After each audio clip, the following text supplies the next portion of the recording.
the heck is that on my screen? I'm not a Sonic fan, if that wasn't clear.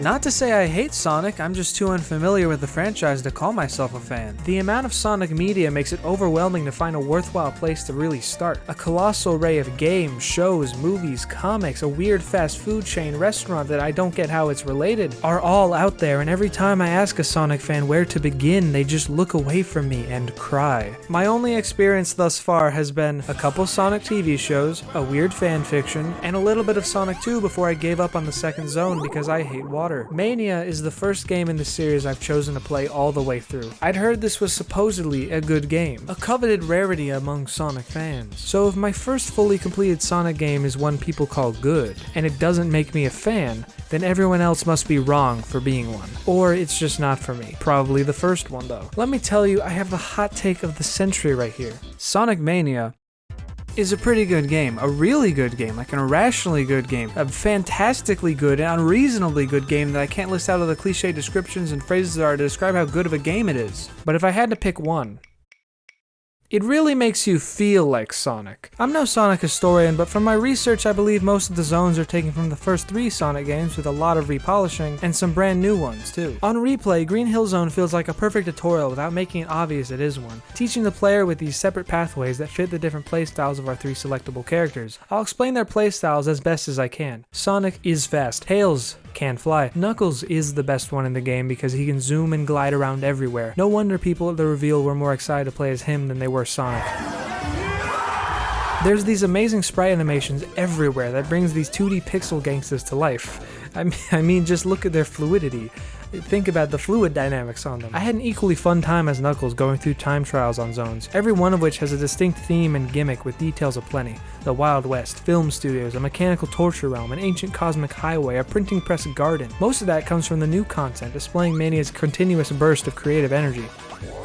Every new level is a fresh adventure. I love all of them, except for Oil Ocean. That sucked so immensely, and so did Titanic Monarch. While I'm at it, Flying Battery Zone can go to hell. The fact it took me hours to beat Flying Battery Zone means they were poorly designed zones that should have stayed in the dumpster where their appalling existence belongs.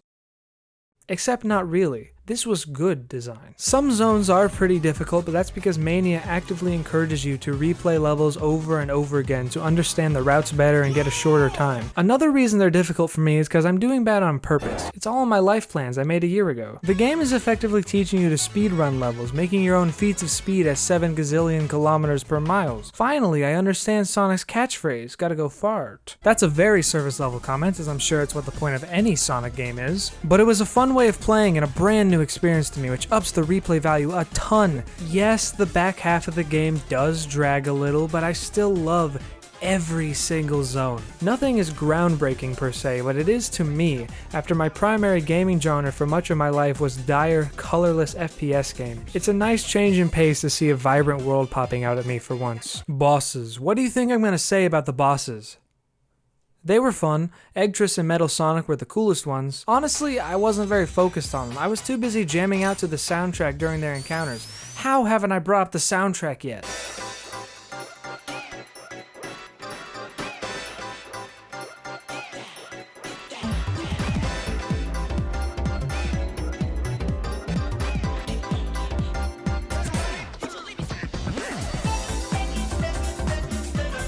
The music goes harder than scoliosis goes on my bones, but not as hard as kyphosis, which is much worse than scoliosis. I'm almost there though. I feel introducing something so beefed up in quality is unnecessary. A bunch of the songs here are made up of older soundtracks, albeit remastered in ambitious ways, creating the best possible versions of them.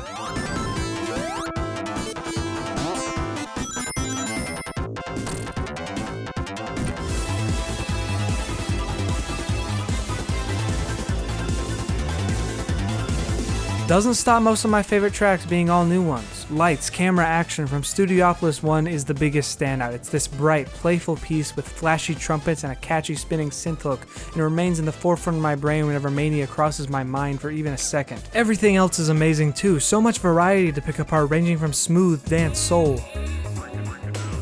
high octane rock, driving funk,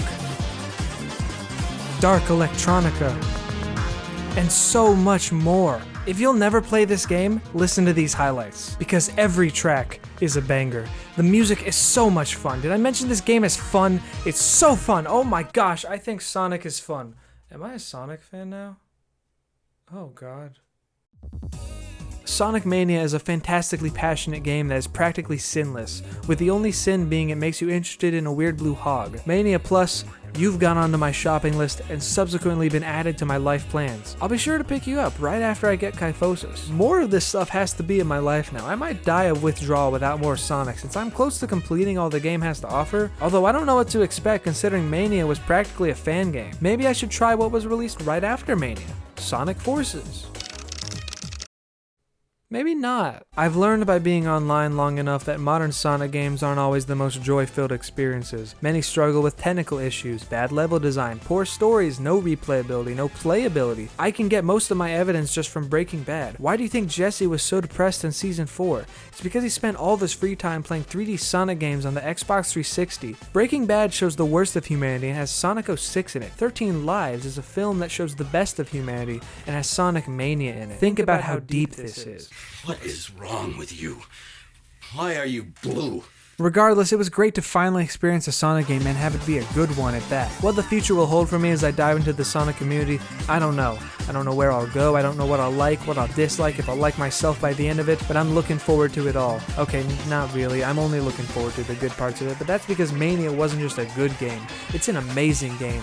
I feel like I found the cure to cancer and I have to share my marvelous discovery with everyone, but everyone's already aware of it and I'm the one who was in the dark. I'm so glad I decided to play this game.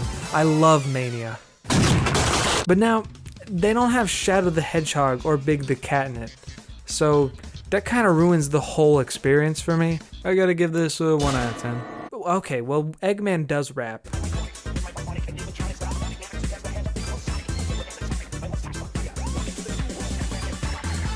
So, that bumps it up a little bit.